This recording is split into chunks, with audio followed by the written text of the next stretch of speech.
All right, and today's guest speaker is Michael Bogar and the differences between body, soul, and spirit.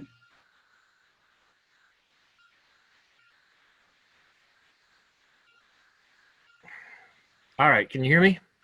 Yes, we can. Greetings, thank you. Again, I'm assuming Mark chooses the music, yes? Yes, he did. I I love it, thank you. Moody Blues, how can you beat the Moody Blues? Spirit in the Sky, I remember that song and I didn't really ever hear the lyrics until I got much older, but powerful music, thank you. Okay, welcome. This morning for the next few minutes, we're going to look at this topic of body, soul, and spirit. We most of us have heard that three-part phrase many times. But I'm going to suggest that we maybe aren't, in this modern world, fully understanding it like people used to. And not fully understanding it is a detriment to the way we are living our lives, in our personal relationships, in our political relationships, in relationship to the coronavirus, and everything around us is being shortchanged because we don't fully live from the body, from the spirit, and from the soul. So let's take a look at this topic. Please feel free to engage with me in the process. If you have questions or something isn't clear, interrupt and we'll take a little bit of time as we have it. Early question from Colin Campbell. Sure, we are individuals and all have our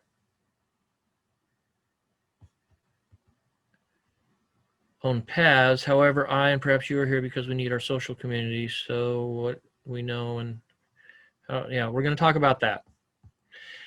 Okay, so if it's not answered by the time we're done, it probably won't be answered. No, we'll bring it up again. All right, and Colin, you and I have talked about this a little bit on Facebook, this relationship of the individual and the collective. Each of us as a unique person, and each of us as being involved in relationships in society, ranging from our family relationships to our global relationships. So if I'm focusing on one today, it doesn't mean that I think the other one is less necessary. It's just impossible to focus on everything at once. So I acknowledge both are possible. All right, so let's look at this idea. Hopefully this can be seen, yes? Becoming individual souls, or an individual soul, and a unique individual that stands out in the crowd. And the idea of being part of the crowd is a necessity. You can't become a soul, a unique individual, without being in relationships. You can't go to the top of Mount Everest and build a meditation hut and become an individual soul. We need other souls, other people that we bump up against, get support from, live with, live against. All of our relational stuff has to be there in order for us to become an individual. So that's an important part. Now, I want to start with this idea. Almost all ancient cultures, and we don't have time to corroborate this today, but if we did, I think we could. Almost all ancient cultures viewed each human self, each of you, as a body, soul, and spirit. All three words are necessary because all three focus on different parts. And the three parts work together, body, soul, and spirit. So the image is something like the one I have on the screen here. Today we call it ego, which is just the Greek word for I. So each of us is an I, a little tiny I from the great I am, me. We all know that. And that I, that ego, that larger circle, according to most traditions around the world, is comprised of at least three main components. It's not the only way of viewing it, but it is a pretty popular way through ancient mythologies and religions. Body, soul, and spirit. What's the relationship? We find an example of this in the New Testament where Paul says, "The very God of peace may set you apart or sanctify you wholly," that is, make you an individual. "And I pray to God your whole spirit, your whole soul, and your whole body be preserved blameless unto the coming of our Lord Jesus Christ. So here's that three-part. Now, if you see this slide, modern culture, generally speaking, there are exceptions always, but generally speaking, our modern American culture, Western culture in general, and increasingly global culture, especially with the advancement of technology, modern culture sees humans as having only two parts. We are body and mind, and spirit and mind and soul are sort of often blended together. When I do this certain classes, I'll ask people what's the difference between soul and spirit and mind. Some people have some opinions about it and distinctions, but generally most confess that they use soul and spirit and sometimes mind interchangeably. It's kind of the invisible part of us compared to the visible body.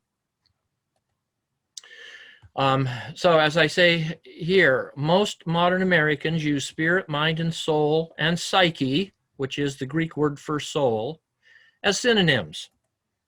These three words refer to our inner thoughts, our inner emotions, our inner idea of gods and spirits, our inner dreams, and our inner fantasies. So soul and spirit kind of encompass all those ideas. Some would say by thinking this way, we have lost our soul as a necessary part of us that's very different than spirit or mind. So that's the first part of this talk this morning, is to suggest, and I'm going to suggest this and try to look at it with some evidence, that each of us is a spirit and a soul. And we'll talk about how they're different.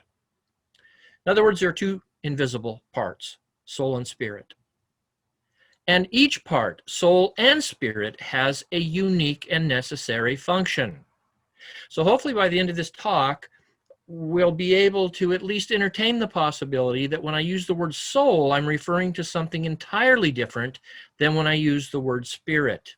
And again, I'm using spirit and mind as synonyms. If you're involved with unity churches or religious science churches, it talks about spiritual centers, science of mind. So spirit and mind are frequently connected. You can be an atheist and believe in spirit and mind. Atheists just make mind and spirit the same thing. It's that internal, invisible, biochemical brain part of us that we can't see, but it's in there thinking and feeling and intending and wishing and hoping and fantasizing and resenting and all this internal stuff. Most modern American psychology, and again, the word psyche is the same as soul, but most modern American psychology and religion use soul and spirit and mind interchangeably. Now, if we were in a live setting and we had the ability and time, we would have a conversation about this morning in Bremerton, where I would say, how many of you use spirit and soul, especially interchangeably, that invisible part of us? So here's what I'm going to suggest how the difference comes out. This little image is body and spirit as two circles. And then this mandorla, that's what it's called when you put two circles together and there's an overlap in the middle. That little middle overlap that's shaped like an almond is soul. Mandorla, not mandala, but mandorla is the Latin word for almond. You'll see this in stained glass windows and Buddhist imagery and other imagery where the Buddha or Jesus or some saint is put there in that little mandorla where the soul box is as the circles overlap. I'm suggesting that body is one part, spirit is another part, and where they overlap is what is called soul. And this isn't just my idea, this has been around for a long time. So the body part, it identifies our collective, that is our universal and common sense of a solid, external, visible, material world of nature. And we perceive this world through the sense organs. Now, we have differences, but most of us, when we look at a rose, can see a rose. When we smell a skunk, we say, that's a skunk. So we have this universal agreement. We all have hearts and livers and lungs and stomachs and spines and neurons. And in the body material world, it's pretty much a collective, socially agreed upon world of physical material reality, the laws of nature, physics. That's one part of us. The spirit part, the other circle, or mind, identifies our collective and common internal, body's external world, mind or spirit internal world, that invisible realm of us where we have our ideas. Right now, you're all in that world if you're listening at all, and even if you're not, you're thinking of something. That's what's usually meant by spirit, that invisible conceptual world where I'm wondering what I'm going to have for lunch today, wondering how long this guy's going to blather on.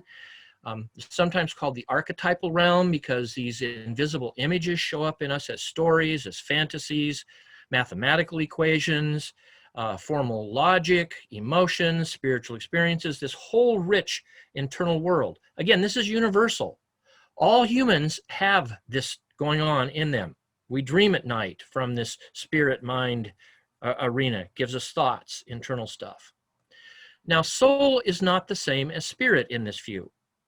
Soul is that individual middle ground where you see the spirit, the inner world, and body, the external world overlapping. That's generally referred to as the playground or the playing field of soul, where these two big ideas meet. Our internal world and our visible world meet soul, and that's where we make, each individual has our own unique experiences of the body and the spirit.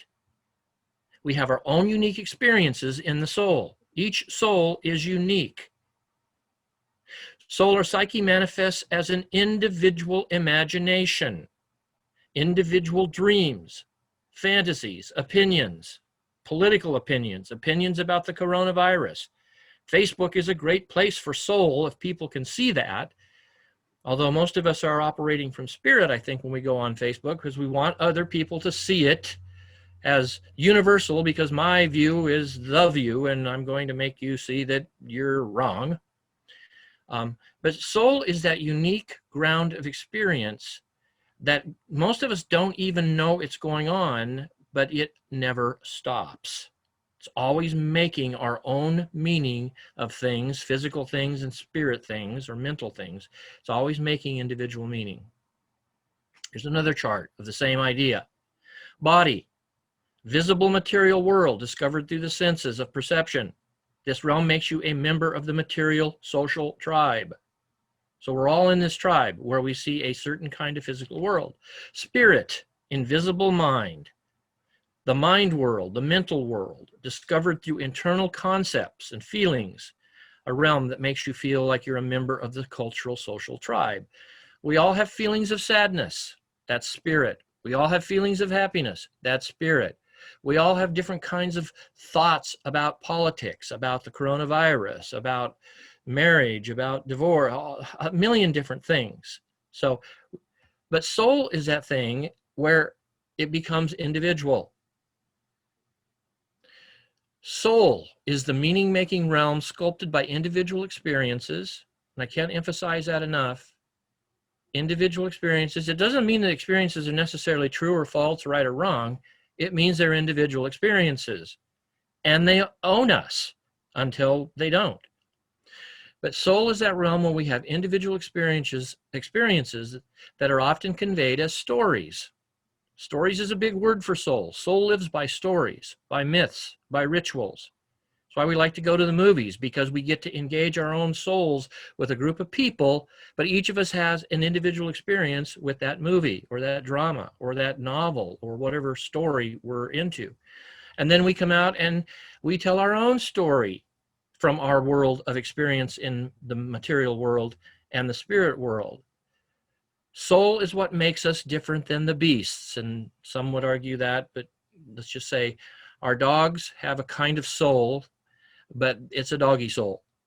We humans are the ones that can look at things and go, oh, this is what this means. And our wife or husband says, that's not what it means, this is what it means. And then we get into arguments and we go to different rooms and don't talk for an hour or a week. So here's a summary of the same idea, just to drive this idea kind of more deeply before we look at the practical stuff. John Keats, the poet, who died in 1819, I think, of tuberculosis. As he was dying, he was contemplating what the purpose of this world is. And he determined in a letter to his brother that we are body, we are spirit, we are souls, and all three of them work together in order to make a unique individual. And here's the chart that kind of comes out of the John Keats thinking on this topic. The body, each of us has a body, and it is required, and it provides us, as these images show of the eating food and the bruised little bear. The body provides awareness of the physical world, of the natural world, of physical people and physical things, our cars, our homes, our bodies. The body is my sensuous contacts where I have pleasure and pain, the physical world of pleasure and pain.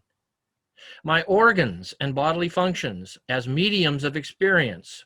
I have a stomach. One person has a stomach ache and they think, oh, I've got a stomach ache. Another person has a stomach ache. They think, oh my God, I've got stomach cancer. So the body just gives us these experiences, but the soul turns them into meaning. The body is grounded in the experiences of a specific space. Where you're at right now, your body is in a certain space, a specific time, right now, this morning, and a specific location. So that's the body. The spirit or the mind, and we're using our Wizard of Oz images here. The scarecrow is mind and the Tin Man is heart. The spirit or mind is required, providing us with intellectual and emotional desires, seeking answers and fulfillments. I mentioned the coronavirus, and each of us has different thoughts that come to mind and different emotional experiences. You mentioned wearing masks out in public. You're going to have one soul saying that's the stupidest thing, they're taking us for a ride, and another one say you are the most evil person in the world because you're not caring about other people. So that's that internal stuff that goes on around an issue. 2, the spirit or mind is the compulsion toward logical integration. How can I make this stuff that's going on in my life make sense, make universal principles, laws, science of mind laws and physics laws, and turn them into emotional wholeness. We all need to be whole, healthy survival, internal peace, security. These are all mind, universal mind goals. Mind is that internal sense of having thoughts and feelings, hopes, intentions, concerns, ideas, and opinions. Most of us are very good at these two. But this third category, soul, is where I think our modern world is falling short. Soul is also required, and it works with body and spirit. It's not like we're separating these. All three work together, like the egg, with the shell, the yolk, and the white of the egg. All three comprise a whole egg. So all three of these comprise a whole human being. Soul is required. What does it provide in addition to spirit and body? Soul provides your, my, I, me, unique ideas about things, unique feelings about experiences that come from body and spirit. Soul is that constant reminder of our mortality, chaos, loss, and death. It whispers to us, you're getting older, Michael. It whispers to us as we watch friends and family pass away. That's your goal. As the coffin or the casket is lowered into the ground, the soul whispers, that's where you're going. The soul gives us individual experiences, our own mental obsessions, and we all have them. They're little quirks, our emotional quirks. Each of us has fear, but our fear in soul is different kinds of fear. Nobody else has your fear exactly like you do. Grief. 2 people can lose someone very close to them and have very different soulful experiences of grief. Anxiety, confusion, depression, all these emotions that are different and unique belong to the soul plane. Soul prompts me to self-reflect. The spirit doesn't self-reflect in our use of it here. Spirit just makes laws about the way the mind works. Physical just makes laws about the way the physics universe works. But soul prompts me to reflect after my talk, or you after your argument with your partner. If you have a soul, you go away and you think, maybe I was wrong. No, I wasn't wrong. Yeah, maybe I should apologize. I'm not apologizing because they were more wrong than me. We make meaning out of soul. Events take place. Soul asks, what does it mean to you? And you have an opinion and you post it on Facebook. And then somebody unfriends you because it conflicts with their opinion. That's soul. So very quickly, last slide here, and then we'll open it up for questions and comments. What are the practical implications of having either this two-part self or this three-part self? That is, the two-part self collapses soul and spirit into just the same thing. It's just internal stuff. First of all, with the coronavirus, the body gets ill, recovers, or dies. That's just universal. All of us have that experience with the coronavirus. Most all of us have a similar experience when it comes to mind or spirit. We hope somebody discovers the laws about this virus. We all want to learn the symptoms. This is a mental internal thing. We all want to learn the medical solutions about vaccines. We all have a desire for cure and universal health, etc. So these are universals. But when it comes to the coronavirus, don't forget each of us has a soul. Soul is that middle ground that gives each of you, each of us, each person a unique experience of the coronavirus, both physically and mentally. No two people will or should have the same experience of the coronavirus. To each of us, coronavirus means something unique. Disagreements abound so that individual souls can be sculpted. This is why there are arguments and fights about this. One group says masks are ridiculous. It's a government conspiracy. That's one extreme. The other is we're all going to die and rot of this plague. And then on the continuum, there's all kinds of unique soulful experiences. Presidential campaign, which we're right in the middle of, 2 weeks before the election. Things are hot. They always are. Mind understands our political system. There's a Constitution. There's a Bill of Rights with the First and Second Amendment, free speech, right to bear arms, and other amendments. That's mind. Those are universal laws, or at least laws of our Constitution. The mind says there are certain ways a president should speak. Mind says there's a certain kind of economics that we should have. Capitalism works better. Socialism works better. A combination of the two work better. The mind has ideas of what immigration should look like, patriotism, authority in the president, the relationship of church and state. These are all mental ideas and feelings. When it comes to the presidential campaign, the body sees the faces of a president. And they look at one face and say, oh, that's the face of a Nazi. And this is left or right. And looks at another face, oh, that's the face of a Messiah. The body wants to go out and protest, or at least some do. The body wonders how voting should take place. Should it be through the mail? Should it be through physical voting? The body hears the way the president used words, or presidents use words. How flags and other patriotic symbols are seen. These are body issues. What a police uniform looks like. Skin color, gender, this is all physical stuff. It's all part of the election. Now, what does soul do with all of this? Soul is the middle ground that gives each person a unique experience through those bodily and mental or spirit experiences. No two people, typically even husbands and wives, will or should have the same experience of the body and soul around the presidential campaign. To each of us, presidents, politics, and economics look and feel differently. Now, we tend to clump in with others who are closer to our perspectives, but each of us is unique in our souls. Unique to our own souls. Disagreements abound. Why? Just as with the coronavirus, disagreements abound so that individual souls can be sculpted.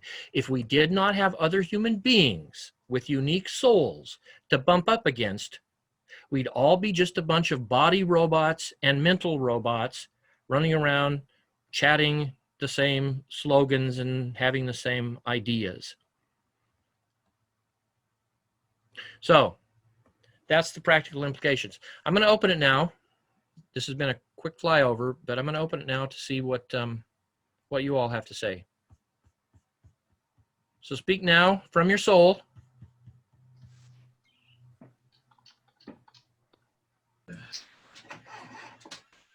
Anybody? Anybody still there? Yeah, I'm here. Anybody have any? Hey, Michael, this is Maybe Colin. go ahead. You pretty much did answer my questions. Okay. And but this is the best explanation of the difference between soul and spirit, and I appreciate that. Okay. I have some wonder with it. I believe that some part of us goes on forever, Yes. universe, but I'm not sure that this explanation, since the soul is that part between the body and spirit, well, that's the question. Does it continue? Does soul continue where spirit might? That is a good soul question. And I'm not being smart. That's a good soul question. Because that's what soul does. It takes this information from spirit, ideas, which is all we've gotten so far here today, is just a bunch of noise from me that will or will not cause us to think. But when soul is activated, it activates those kinds of questions and discussions. Now, speaking from my own soul, most of the time, I'm pretty sure it continues. As I watched my father die, there were days I thought, I think the light switch goes off and we just disappear. Other times I think that would make no sense to have all of these rich experiences in this life and go away with the story so unfinished and not have the story continue after this body experience. So that's my soulful explanation. Now, some people who are more into spirit and metaphysics will dogmatically say, of course, there's life after death. And I've found this in the New Thought movement. I found it in Christian, Hindu, all the religions. But the soul goes to its own honest experience and asks, do you believe there's life after death? And the soul will sometimes waver back and forth. Anyone else? Or Colin, any other? Hey, George Harrison was a good student of this, and so I appreciate bringing him in. Yeah, I agree. And we're out of time, so we'll turn it back over to the masters of the ceremony here. Thank you so much, Michael. As always, we'll all be thinking about this for a while, I'm sure. So thanks for giving that gift today. It was just wonderful. Yeah, go out and be souls. There you go.